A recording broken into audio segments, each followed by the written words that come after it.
For the ISER series. We'll be doing these approximately monthly. In part because we are sending this out over the video, I do want to try to keep on time so people who may have an hour or whatever have a chance to see it. I did want to thank you folks, by the way, for replacing that rather boring brown fall foliage color you have. From the upper Midwest, I have to see is somewhat simply overrated with this really spectacular white, especially after everybody assured me you don't get any snow up here anymore. So that was. I do, however, want to point out that in the lower 48, or the northern states at least, it has been discovered that the technology of snow removal can be applied to side streets, parking lots, sidewalks. Really? Yes. Oh. Who pays for that? Well, I forgot about that small point. Taxpayers pay for it. That was probably what I missed. So, if any of you have talked with Gunnar about my presentations at fisheries meetings, you might have heard that I have a bit of a reputation for not using PowerPoint. And I actually could have gotten away for the talk, as you'll see today, probably without the PowerPoint. However, there were two reasons that I had to use the PowerPoint. The first one was to show that I'm not a complete Luddite. I do know how to construct a PowerPoint slide. But the other one, of course, was to model Clemencia's template for PowerPoints, right? So please note that we have the official ISER template up there. Originally, I was going to do a seminar on fisheries, but I figured you folks had had quite enough fisheries inflicted on you. However, let me warn you, if anybody cancels their talk, you will get a fisheries talk inserted here from someone. If not Matt, from me. Can't wait to give that. But this actually, I chose to do this talk on knowledge accumulation in the social sciences because I've actually chatted with 2 or 3 of you about this issue tangentially in terms of what we're trying to do in some of our research areas. And so I decided that the concept, the issue of how we accumulate knowledge and what is the contribution of research to that accumulation is one that was worth broader discussion in ISER. And quite fortunately, in the boxes that I shipped up here to ISER, I actually included an old paper that I'd written back in '92, had been unsuccessful in getting published, but an old paper on methodology that had a lot of the references that I needed to put this talk together. So,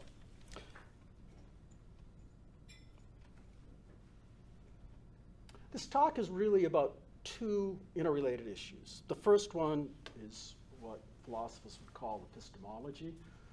I just stole a definition from the web, the theory of knowledge, especially as it regards to methods, validity, and scope. But it's really intertwined with the second topic, and that is the sociology of science. How do we actually conduct science? Not how we say we do science, but science is, after all, a social activity, as we know. Drinks and snacks at 4, remember? So we know it's a social activity. And neither of these, by the way, is new. Let me be honest. I was able to use a paper that's 20-some years old to steal some old references. Neither of the point of view of epistemology and economics, nor even the sociology of economics, are new topics. So, for example, one of my favorite papers from '73 is a paper from Axel Leontefeld from UCLA. It's called Life Among the Econ. And it was published in the Western Economic Journal. A few people know about this paper. It is a poke at both economists and anthropologists, I should say, in the sense that the paper purports to be an anthropologist living among a tribe that he calls the econ, describing their culture. And in so doing, he goes out of his way to make mistakes in interpreting the culture as sort of a dig at anthropologists suggesting that they don't always get it right when they go out and live among these foreign cultures. And among other things, if you don't recall the article, he pointed out that the econ had this case structure. And the high priests of the econ were called the Madicons. And the Madicons had these totems, which he called modals, M-O-D-L-S. And he pointed out that the primary totem of the Madicon was a cross held in the air like this, of course representing supply and demand. And what was perhaps interesting about this article written in 73, that he noted that one of the lowercase, the ometras, seemed to be developing a good deal of capacity with respect to technology, but this didn't seem to be raising their status in the culture. I will say the one thing about this article is that those of you who are graduating from graduate school now probably suspect that the case status of the ometras has climbed significantly in the last 50 years. So even an article like Leontief's is somewhat provides some insight into what's going on in economics. In terms of epistemology, there actually was a good deal written about epistemology in the late 70s, and I'll come back to why that was in actually a moment. But a couple of the better-known articles was Caldwell's Positivist Philosophy, and then Thomas Mayer's article, Economics is Hard Science, Realistic Goal, or Wishful Thinking, is actually a transcription, or an adaptation perhaps, of his presidential speech at the Western Economics Association in 1979. So this is being delivered by one of the more prominent economists in this era. Now, I'm going back to this because it's hardly new, right? There are obviously articles back in the 70s, and if you work a little, you can actually find a couple articles back in the 50s that deal with some methodology issues, also published in, like, the AER. But I find that many people, that the training in economics often does not include a very thorough discussion of this. In fact, this is somewhat related to the history of economic thought, and I remember talking to I think it was a classmate of mine from graduate school who'd since gone on, and I had mentioned that my department at that time at the University of Maine had declined to refill a position in the history of economic thought, and I was lamenting that this was a real loss, that we weren't teaching history of economic thought. And he commented to me he couldn't think of one reputable graduate school in economics that taught history of economic thought. And this lack of knowledge of the past, I think, is somewhat to our detriment. By the way, I'm going to talk a lot about economics. I'm going to bring in a couple of examples from other sciences here. But what I'm going to say about economics, I strongly suspect, in fact, I take pretty long odds, that someone in sociology or anthropology or political science, and I know in psychology, could make a very similar presentation, that this issue of methodology and how we do science and the social sciences is hardly unique to economics. And I also want to say, sort of as a context, that I'm going to, in some ways, this seminar is going to be critical of what economists do. But I want to state that far from being critical of what economists do, I want to emphasize that I think in my career that epistemology in economics has made enormous differences in our discipline. And I'll pick the difference that actually drove my initial interest, and that was when I was in graduate school in the 70s, there was essentially the beginnings of the revival of monetarism. Keynesian economics really was a hegemonic empire in economics throughout the 50s and 60s. People openly made fun of the University of Chicago at that point at meetings. And in the 70s, it was clear that macroeconomics was going through some problems, and epistemology, actually these articles in the 80s are an outgrowth of that. That epistemology in the 1970s and early 1980s was a major issue in macroeconomics over why macroeconomics was struggling. And what came out of that was not simply a resurgence of monetarism, but a really different approach to monetarism that's in many ways to understand it, you need to look at Ben Bernanke.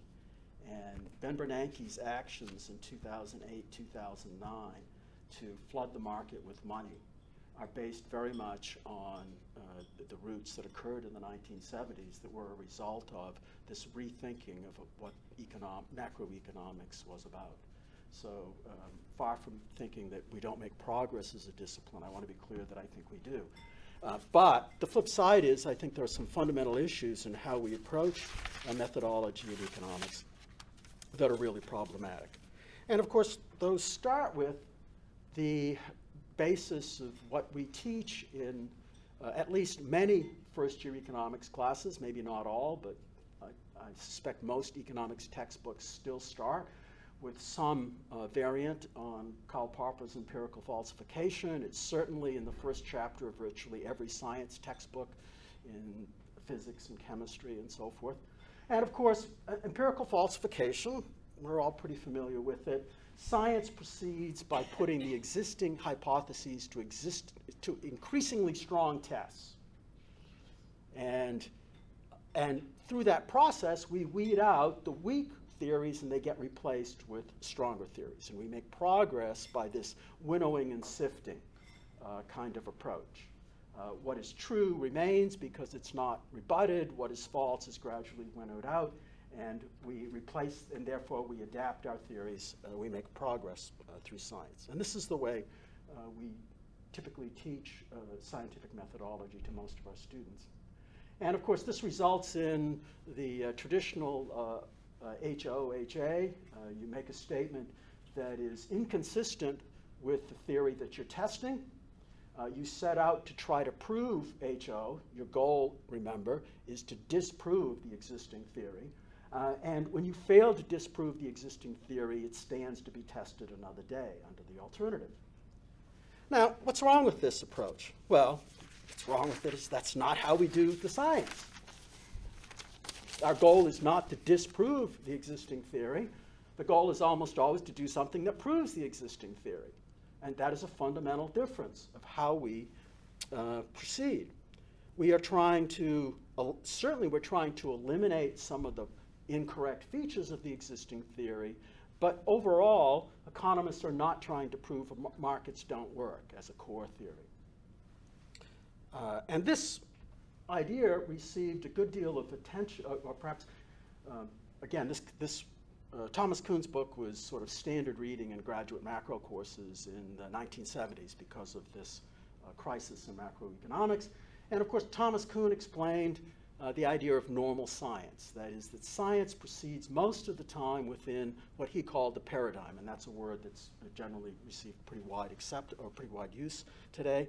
That the whole process of normal science is solving problems within the context of the existing paradigm, using exemplars defined by the existing paradigm, and that prevailing paradigm drives what science is about, and emphasizes that within this idea of normal science of the existing paradigm, disproving the existing established theory is insufficient to cause the theory to be rejected. And the classic examples are the deficiencies of classic physics that were known well before Einsteinian physics. So the Michael Morley experiments that showed light doesn't behave according to classical properties. What did the discipline do? Did it say classical physics is wrong? No, it put a Band-Aid on classical physics called the ether and said the ether explains why light behaves differently than other disciplines. And Kuhn points out that it was only when there was a competing theory, Einsteinian theory, a competing paradigm, that people stood back and said, oh, that's why the old pieces didn't fit together, and it opens up a new realm for exploration. And what's really important in Kuhn's explanation of this social process of paradigms is he points out that people who are tied to a given paradigm don't give it up very easily. So, for example, there were physicists, classical physicists, who would have lived beyond Einstein's time, who were convinced Einstein was wrong. because the paradigm they had in the world was so threatened by this idea, this rejection of the paradigm that had defined their life, their whole life's work, was something they were not going to give up. It really shapes the way we see the world. So, to economics. A lot has been written about this, so I'll just run through it quickly. When we interact the way economic science is conducted, what are the kinds of biases that the conduct of economic science bring in that are really problematic with respect to the falsification approach? Whoops, wrong way. One that's received, again, articles going back to the 50s, to point out that in order to get published in most disciplines, including economics, you need significant results.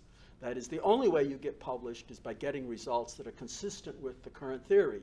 The null hypothesis, which is inconsistent with the current theory, that's not very interesting. We don't publish it. And the opportunity there, or the likelihood is therefore that the academic literature is perhaps accumulating type 1 errors. That is, we don't report all the times when we got negative results. We report the one time when we got positive results. And think about this in the medical context. We have a controversy going on right now in the medical field, actually, about whether or not pharmaceutical companies should be required to publish their negative tests as well as their positive tests. And I think most of us believe the answer to that question is yes. Pharmaceutical companies should be required to publish the negative tests with respect to their pharmaceuticals. They shouldn't be allowed to bury those tests and pick the one test in 5 or whatever that shows that the particular product they have has some beneficial effect. This covers a whole range of issues. When I talk about pretest biases, there are lots of decisions that must be made in the process of conducting a statistical test. How do we measure the various variables? Do we do the analysis in real versus nominal terms? If we use real terms, which inflation index do we use? Which base year do we use? All of those things will affect the outcome. Which estimation technique will we apply? Regression, maximum likelihood. What will be the variables we will and won't put into the estimating equation? And with all of these choices, of course, it becomes the economists, probably other disciplines as well, use the phrase, is what is going on here torturing the data until it confesses? That is, running through various combinations and permutations. And certainly, it's, one would say, well, there are lots of problems with economic data. You have to do some of that. Fair enough. So report it. I ran 3,000 regressions before I got to this one. Or how about this idea? Okay, so the journalists would say there's not enough room to put all 3,000 pages of results. How about if I call you up and say, I would like to see all of your data, and I would like to see your research notebooks that show me every single test you ran and what the results are. Now, of course, you'd get a chuckle about that because no one would be, in economics at least, the vast majority of researchers would be unable to provide you that research notebook because they don't keep it, unlike the hard sciences. And finally, a topic that's received a good deal of attention in the past is the prejudices in the editorial review process. That is, if established academics are the ones who are doing the reviewing, they may not be impressed if somebody is proposing to publish something that contradicts something they know is true, and so they're likely to explain the things that are wrong with it, and therefore make it hard to get through the editorial review process. And there are more, but I think most people are generally aware of this range of issues in economics, and it certainly applies to the other social sciences. However, you can quibble about those ones. This is one where I think the quibbling is much more problematic, and that is non-replicability. And it is the case that a very large percentage of economics is non-replicable. By the way, I found this out in graduate school. In graduate school, I had a routine assignment in graduate econometrics was pick an article from a journal, replicate it, and extend and make one simple extension of it. And the approximate, and by the way, I assigned this same exercise to my own students in graduate, master's level, but still graduate econometrics at the University of Maine, and the numbers were about the same. And that is that roughly, based on what's in the article, if you can replicate 10% of what's published, now again, I'll date myself a little, it's probably a little less true today because of the requirements for storing data. But at that time, if you could replicate 10% of the data, or the articles that were published, based on what was in the journal alone, you were probably lucky. And with a little communication with the author, you might be able to get up to 30%. But beyond there, the going was very tough. And and you found out very quickly that you'd communicate with the original author and say, well, can you send me the data? The answer was no, I can't. Not I won't. Occasionally it's an I won't, but usually it's I can't. And the next sentence, 70 or 80% of the time, is the graduate student that did that work has graduated.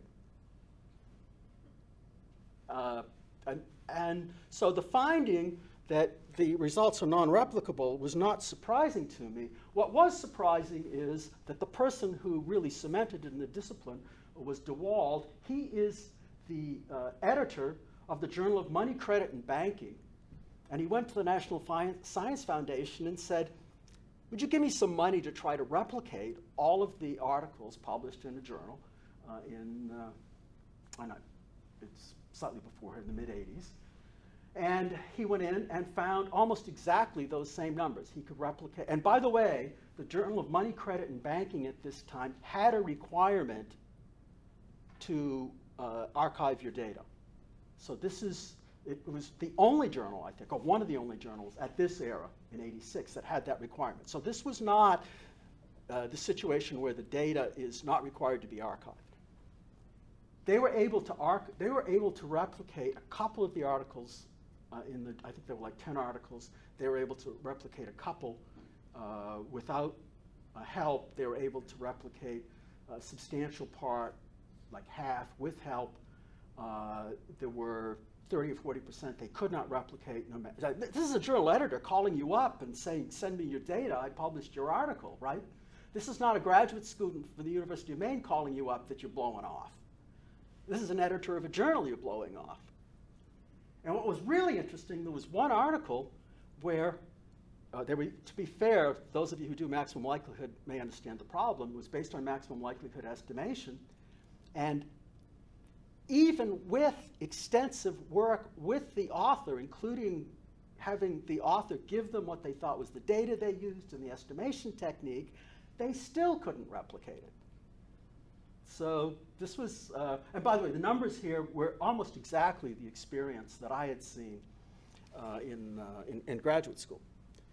Now, by the way, they then went out and they sent out, they played the game, they did a number of things in this article, but they sent out a request for 62 sets of data for 62 articles. 42 people responded, so they had a 66% response rate. The mean time to response was 217 days.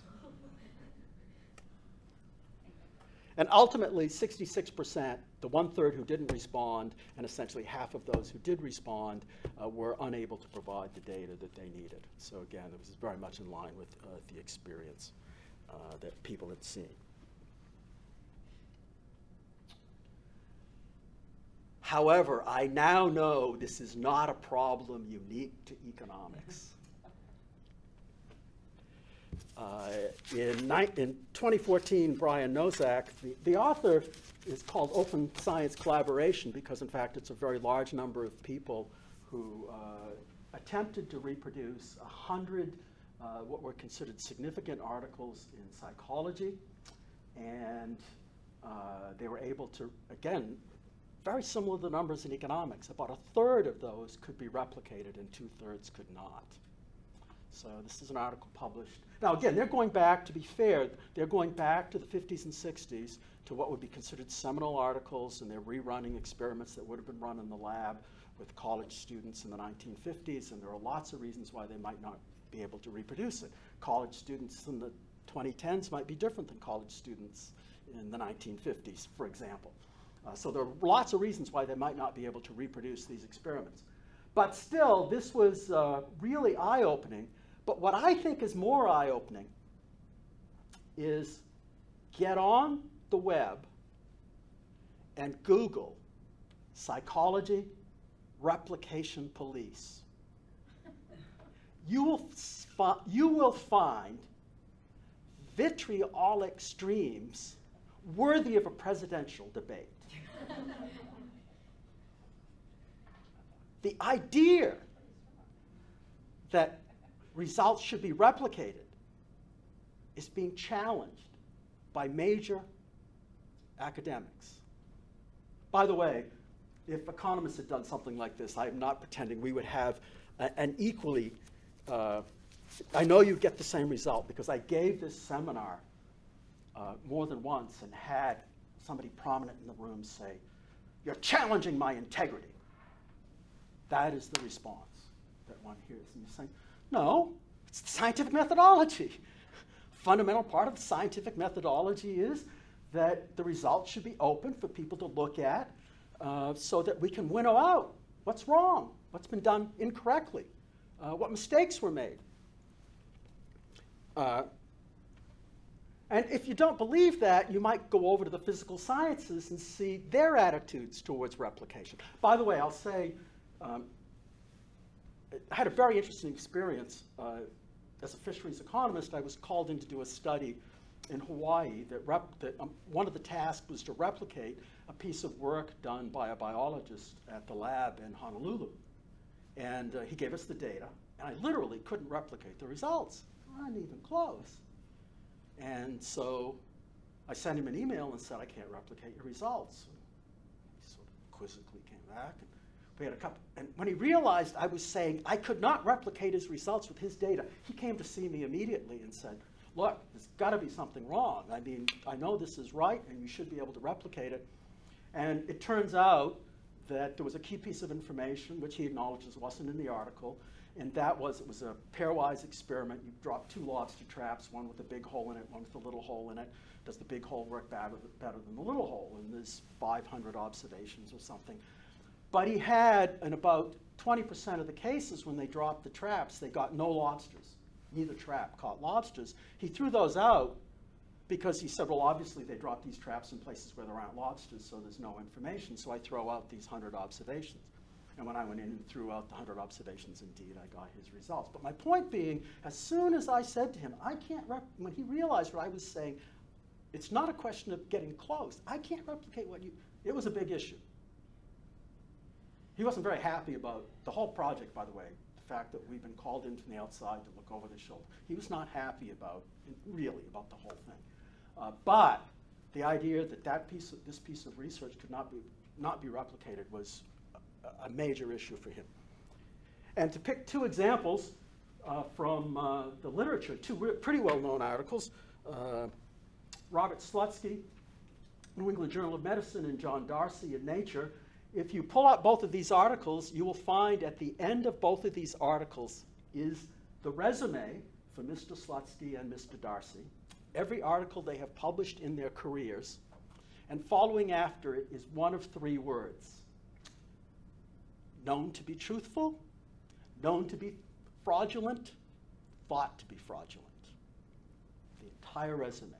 And what's particularly striking in Mr. Darcy's case is he has 47 co-authors, including some of the most prominent people in his field, who have stamped next to these articles known to be fraudulent. Next to their own articles or different somebody else's? These are articles. What John Darcy did was, among other things, he had data. He showed up at conferences. He'd go to somebody well-known and say, "Gee, I've got this data. Would you like to work with me on an article?" And the people agreed, not realizing and not looking very closely at the underlying data. Their name ended up on the article, which obviously we understand how that game could be played. And so the payback for that was their names are in Nature with known to be fraudulent after it. And it was truly embarrassing. However, let me put one footnote in here, not to let the sciences off, because this truly is sobering. To pull this article up and look at it and see, known to be fraudulent, thought to be fraudulent. And by the way, each of these are over 100 articles. We're not talking about 3 or 4. We're talking about, and to think about the New England Journal of Medicine or Nature giving up a full page for somebody's resume for that, I cannot imagine the American Economic Review publishing the same thing. However, I do want to say that in the case of the Darcy article, Stewart and Fetter had actually raised this issue had thought that data was incorrect for quite a while, and they actually presented it before a congressional committee before it got accepted at Nature. And Nature, in accepting the article, put in what I would call a piece of injudicious commentary. It referred to the actions by Stewart and Fetter in going outside and sort of spilling the truth. Nature called that injudicious. So it's not entirely, we should not say the sciences are completely pure in this area of replication, but I think clearly it's quite a bit different than what we've seen in the social sciences. As I understood it, it sounds like they did a sting operation, or? No. What happened was, I forget the story on Engler et al. Stewart and Fetter saw some results and that they thought were wrong. And then they ran some experiments of their own and showed that these results couldn't be replicated. And they saw a pattern. And so then they started looking at more of them. And before they got done, essentially, I don't think they tried to replicate all 100 articles, but they went to people who'd been involved in this research and so forth and essentially assessed all 100 articles. But I think you said for the other one, he offered them data, and if they wanted to be on the study? Well, yeah, what John Darcy did, so John Darcy, the thing about Darcy's case is he has like 47 co-authors, including some very prominent people. And so the question is, why did the very prominent people end up on fraudulent research? And the answer was because John Darcy would meet them at I don't know the exact details, but he would meet somebody at a conference and say, I'm working on this research, I'm getting some really interesting results, would you like to work with me to help finish this up? And essentially, you'd hear this as, oh, a cheap publication. I don't have to do much work, I get to put my name on it, Sounds like a lawsuit to me. But still, the sciences certainly respond much more aggressively in these two cases, and my own personal experience says that that's pretty typical of the sciences and pretty different from what we do in the social sciences. There is an issue that is just now starting to get some attention, and that is that the fact that substantial questions are raised about articles in the social sciences doesn't always affect the discipline very much. And if you think about it, this is in part because many of us, the scientific literature that we are all citing from is huge.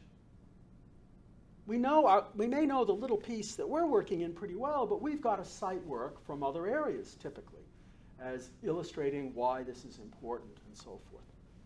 And outside of your very narrow area, you may be pretty unaware of the details of the articles that came on. You know that single prominent article that was published in the journal Nature or in the journal Science or in the American Economic Review.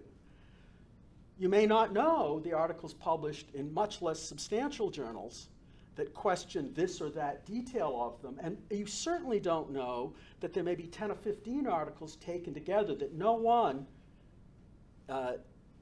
single one of those raises fundamental questions about the article, but taken together may raise very serious questions. And so this problem that even results that are published that are inconsistent with established theories that the original articles continue to get cited without the rebuttals being cited, and continuing to have much higher citation rates than the rebuttals is something that's getting a good deal of attention, and someone a number of you know, Ray Hilborn, has been particularly active in this area, and he had, I think it's a graduate student, Bonobi, go out and do some work on some prominent articles. For those of you who know Ray Hilborn, you know Ray has been a real critic of some of the work done, particularly by Pauly at the University of British Columbia and by Ransom, in terms of these are sort of huge data sets of fisheries around the world, and both of those studies were published in major journals, Nature and Science. It's Pauly's article that says all fisheries will disappear by 2050, I think. Is it the other way around? Is it Ransom's that says all fisheries will disappear by 2050? No, it's somebody else, but. Isn't Polly fishing down food webs? Yeah. No, Pauly's fishing down the food webs. Maybe it's Ransom who's doing. But in any case, it gets a lot of attention. Fish are going to be gone by 2050. And as Hilborn and Branch have noted, there are a huge number of articles out there criticizing the data, criticizing the methodology, pointing out why individual, this is sort of a meta-analysis that has data on stocks and catches from fisheries around the world, and people who are specialists in those fisheries are coming in and saying, well, here's why the data you're using in China is wrong, and here's what's wrong with the data you used in the halibut fishery, and so forth. And the assessment by Hilborn, and I think it's shared by a number of other fisheries scientists, is that there's very substantial doubt about the value of those that meta-analysis. And the point here is that those articles, those original articles, continue to be cited frequently, and it is pretty rare to find that the rebuttals are cited. And this certainly has something to do with, why bother to try to rebut articles that you're not going to rebut? I mean, they're just going to persist whether or not you have them. Yeah, Bob, you had a question?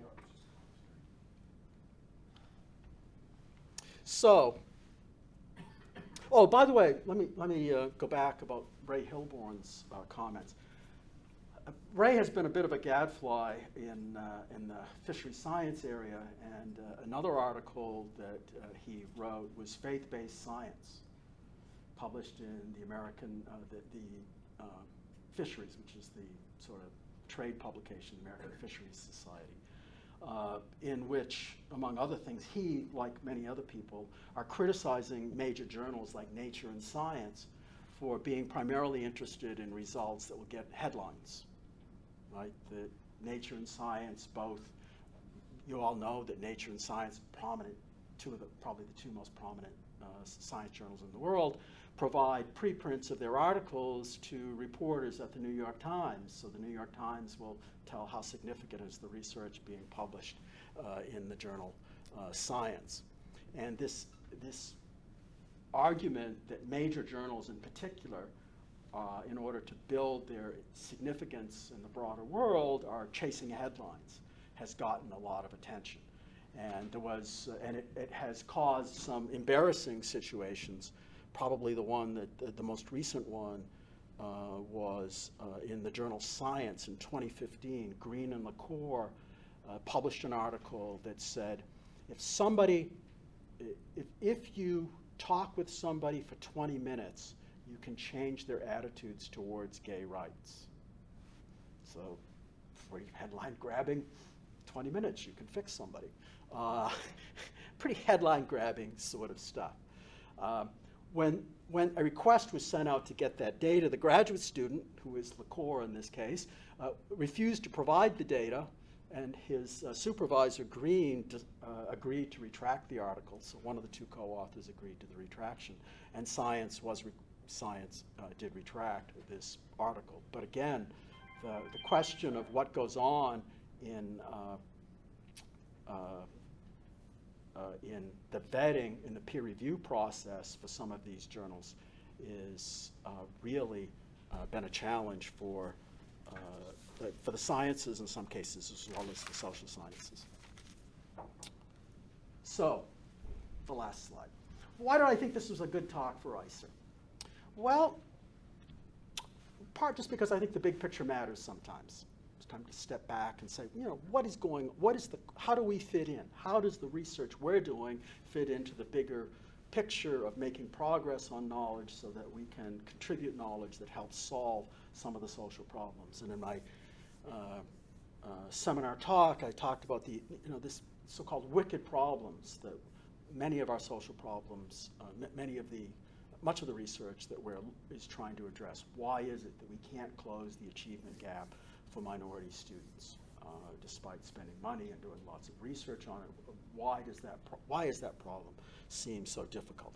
And of course, the answer is social systems and people are complicated. There are lots of different factors going into this. It's really hard to sort them out. It's hard to, interventions in the systems have multiple effects. They have ones that we will observe, but also ones that we don't think about. Sort of a famous problem in social sciences is the so-called Hawthorne effect, which is named after an industrial organization, industrial engineering guy back in the 50s who went into I think it was a light bulb, it was a factory, and he changed the seat height, he changed the lights, and the answer was no matter what he did, he increased productivity at this factory. Except after he left, they could leave all of these things that increased productivity, and it went back to the baseline. And the answer is people appreciate that you're worried about them, and they respond in positive ways. So the fact of doing research contaminates the very subjects that we're trying to observe. And so it's a problem so well known it has a name in social sciences. So these systems are complicated systems, and the way our research, how we extract information from them to do research is complicated. How we feed that information back in is also complicated. But I do think that there are really some messages for how we think about moving ahead with the research programs that we want to establish. The first one I bring is certainly a healthy skepticism about the established literature is warranted. The fact that everybody thinks it's true doesn't mean it is.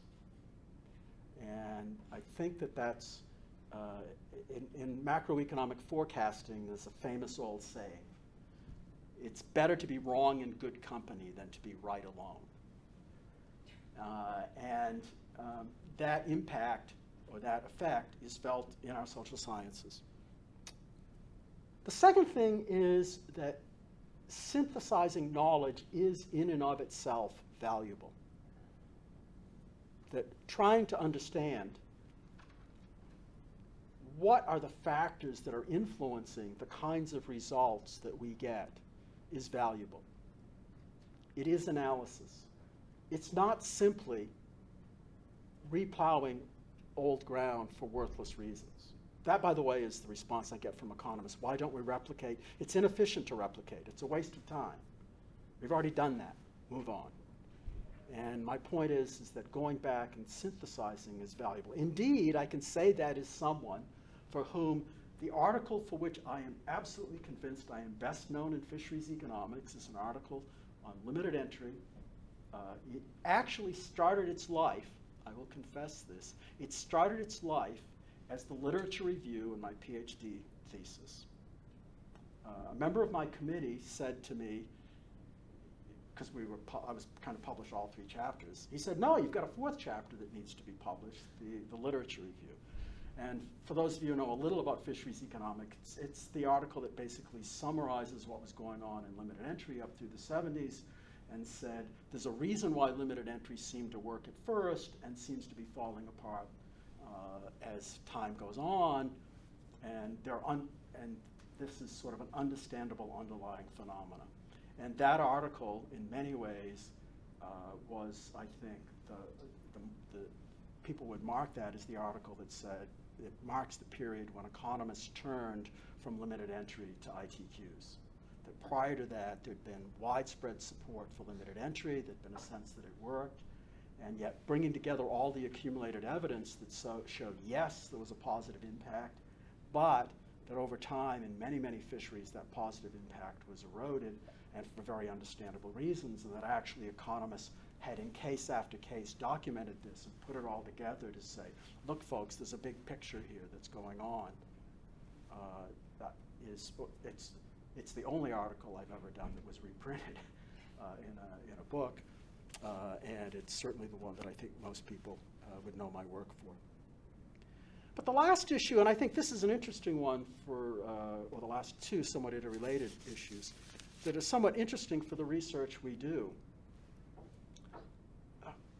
I've touched on the fact that part of the issue here is it's hard to know all of the literature that's out there. It's hard to access data. Managing the information that underlies the production of knowledge is difficult. It's valuable. Matt's not here, but I remember in one of the seminars, Matt Berman was talking about the case where someone was saying they wanted to do a study of subsistence, had oil affected subsistence hunting in northern Alaska, and they were looking for, they said, well, unfortunately, they hadn't done a study prior to oil. And Matt said, well, actually, we did. And here's the data. And establishing that baseline was really valuable. So old studies are still valuable. Just the fact that they were done in 1950 using a calculator to run the regression instead of a computer to do the maximum likelihood estimation doesn't make them irrelevant. So how we use technology to manage information in a very big sense is an issue for all of social sciences. And what I think is actually an opportunity for ISER to think about is that Alaska in some ways is a microcosm of some of those issues. That when we talk about how we put together platforms to share information in the social sciences in Alaska, the issue may be really deeper. That is, what does this tell us about how the broader social sciences gather this information? And let me give you a specific example. Think about a platform somehow that allows you to put old studies up. A platform that says, I can put what I know about this study up. If I've got my data, I can put my data up. But moreover, if I'm someone who was doing research back then, and I see a note that says this research was done in 1960, unfortunately the author doesn't have the data anymore. And I can say, actually, I was a graduate student back then, and I still have the data. By the way, I got bailed on a project by such a graduate student once. I was working with a faculty member. He told me, it was a consulting job, he told me he'd spent all of his time on the project, he was done. A graduate student said, I saw this coming, I saved the data. She saved my tail. So the idea that there's hidden data out there that we're not aware, some ability to make that available, but also the ability to say, yes, that study was done, but I looked at it and I found the following 6 problems with it. How do we connect that information? I mean, right now we can do it in the published literature. For the most part, the refereed literature is online for most journals going back, not all, but for most journals it's online for quite a while going back. We can search the indexes online. But we know those old articles don't have the data sets in them. That's just not the way social science was conducted then. So how do we think about platforms that allow us to both accumulate the information we already have, but add on to it in a way that avoids some of the problems that are perhaps making it more difficult for us to make progress? And again, my comment is that Alaska may face these problems in a small enough scope that it can think about trying to solve those problems. I should say, by the way, the DeWald study was funded by the National Science Foundation. And that is because the economics section of the National Science Foundation at that time had a particular interest in replication. And that's because one of its old studies got wound up in a very nasty dispute over replication that I think I don't think the NSF would say it this way, but the NSF was actually a little embarrassed about. And the NSF has had, in economics at least, up to the 80s, had a particular interest in this question of scientific methodology and replication. So, I have 10 minutes left for questions, comments.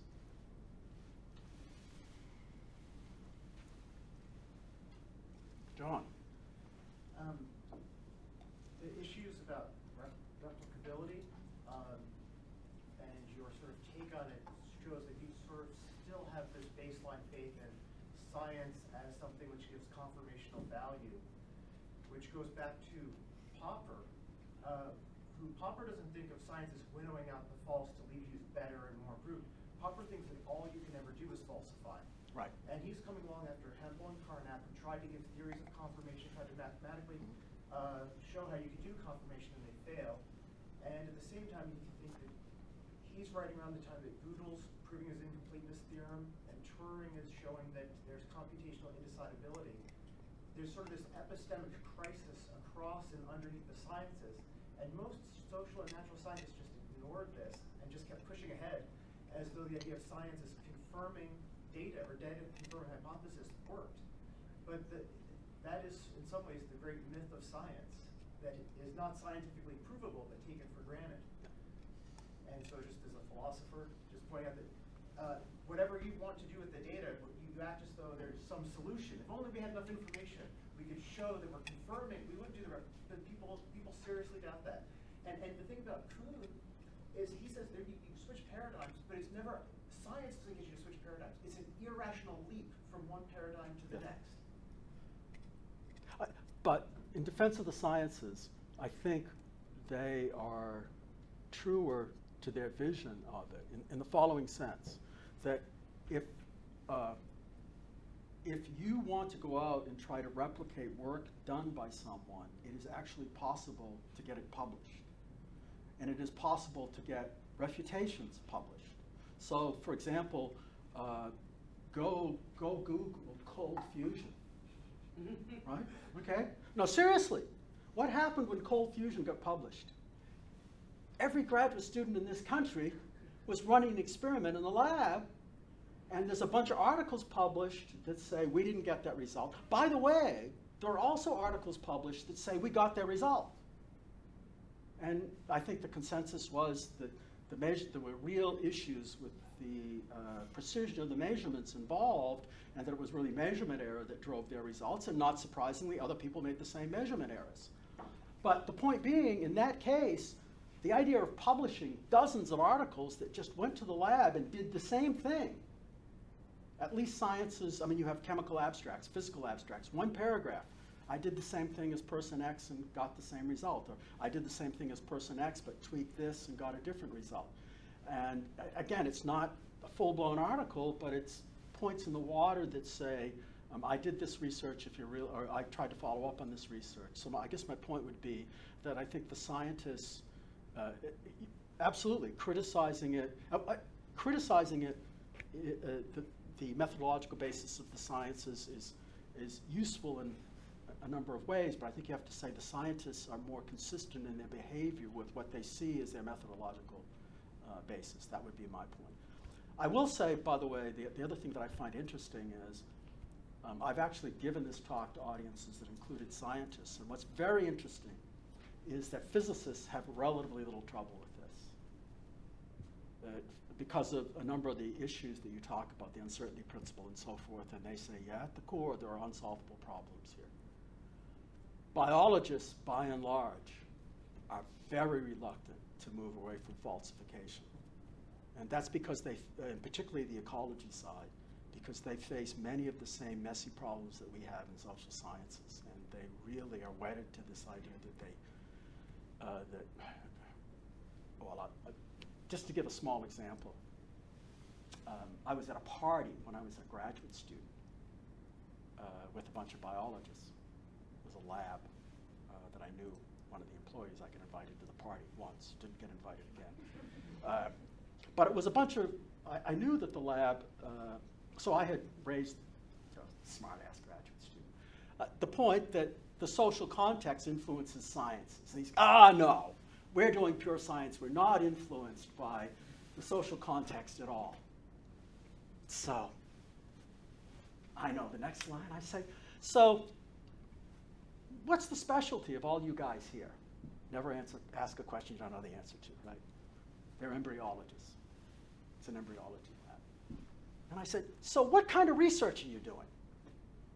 They're doing oncology. I said, so why are you doing oncology research if you're all embryologists? And they went into 20-minute explanations of the similarities between what happens when an embryo is expanding and what happens in cancer cells. And of course, I came back with the one-liner and I said, it has absolutely nothing to do with the $5 billion in the war on cancer, does it? I didn't get invited back. But my point being, that idea that funding could influence the direction of science was very threatening, even though I think it would have been self-evident, right? So it's very interesting that how we approach epistemology varies among disciplines, and I'm sure it does between economics and psychology. In fact, what do you think is the perspective in psychology? How would you characterize the psychology response to that 2015 article? That it's not just that article, because there's some other ones that do the same thing. I'm not a psychologist. Oh, Bridget. How would you characterize? Similar to a psychologist, right?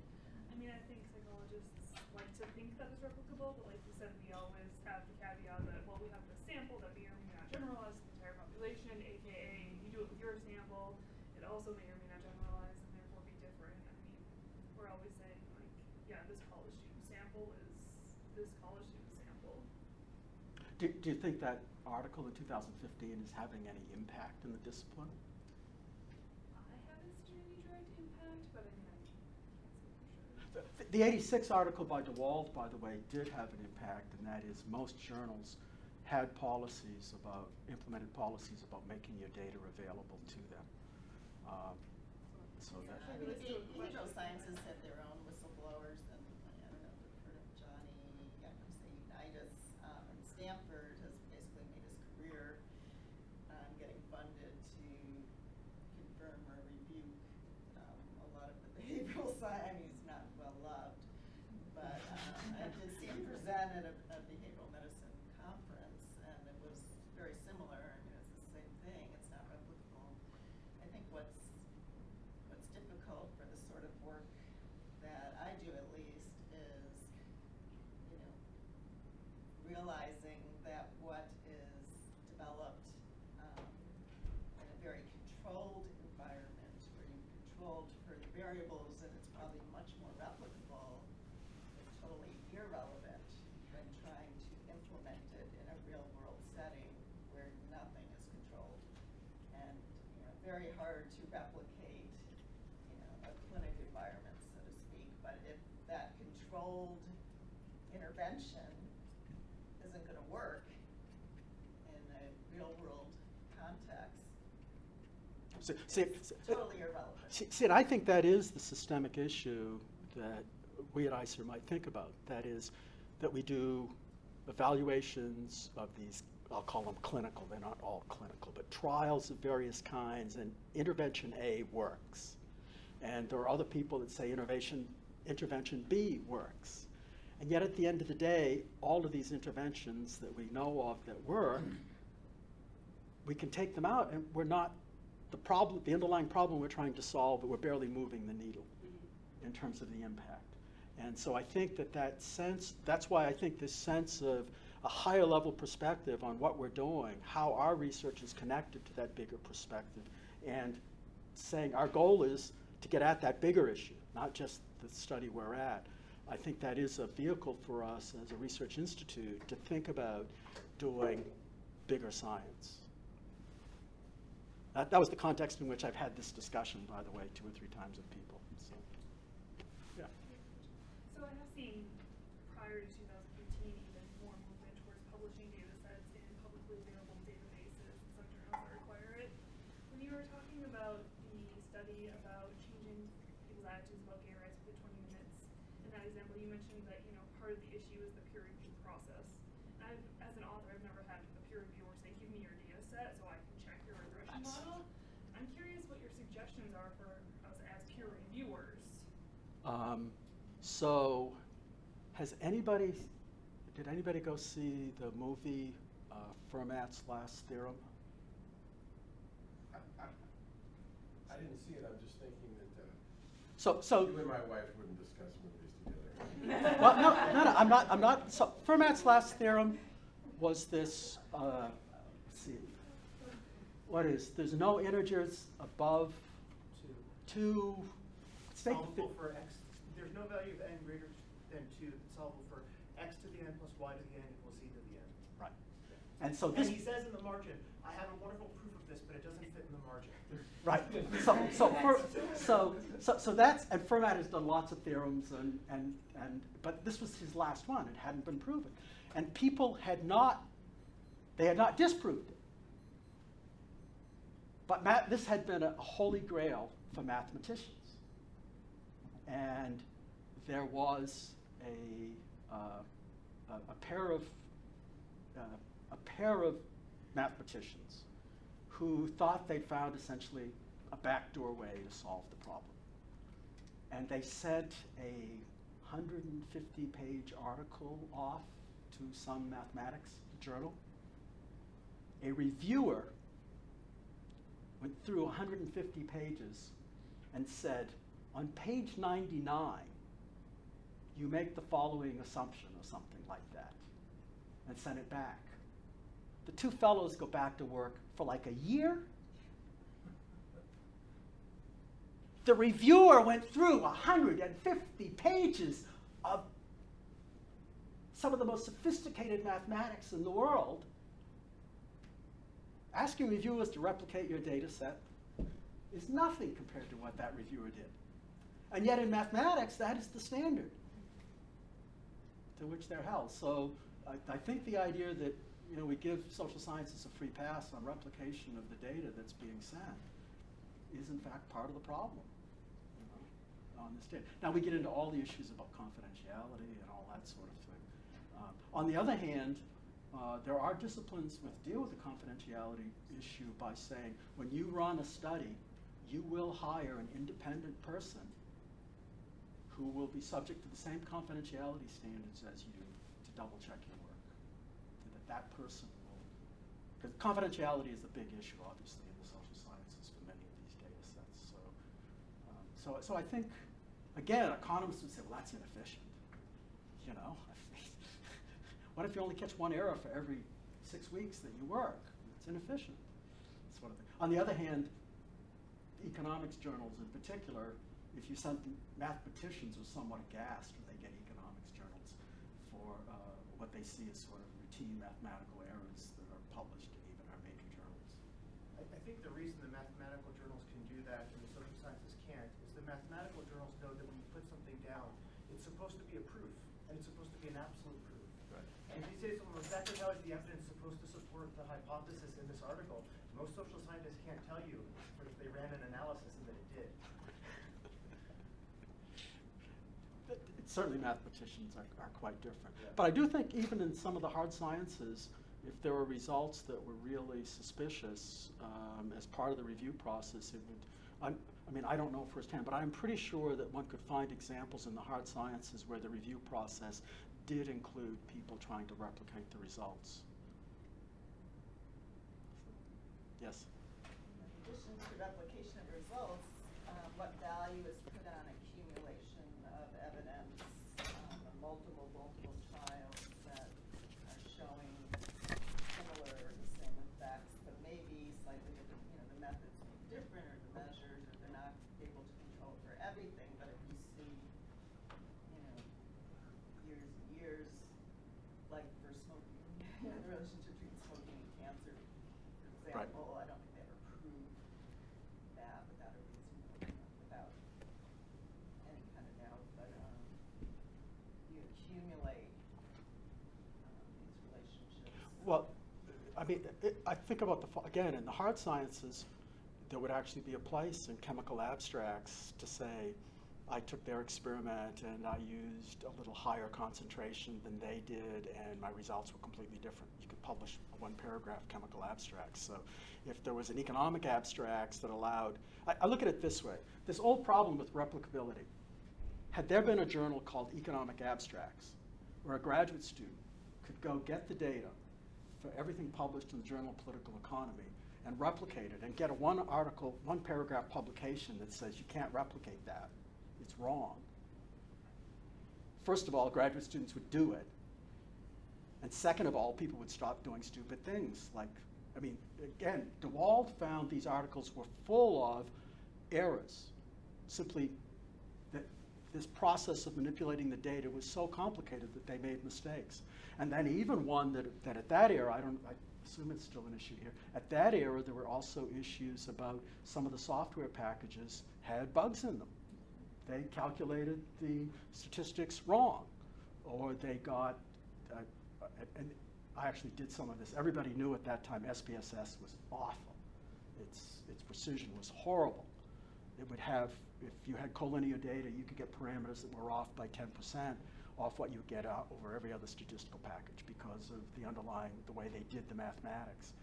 But did people even say, I used SPSS 10 to do these calculations so that someone could say, oh, that's why, you know, I took the same data, ran it through a regression, I got something that's close, but it's not the same. I don't quite understand. And the answer was, oh, my statistical package is giving me different results than their statistical package, even though they're supposed to be doing the same thing. Again, if this were an issue in chemistry, that there were two machines that measured concentrations of something from company A and company B, and I reran the experiment with company B and got a slightly different result, they'd be delighted to publish that, right? People ought to know that machine A behaves slightly different from machine B. And we perhaps ought to solve that, but still, this may explain a lot of what's going on. The fact that I got different results than SPSS than he got in TSP, boring.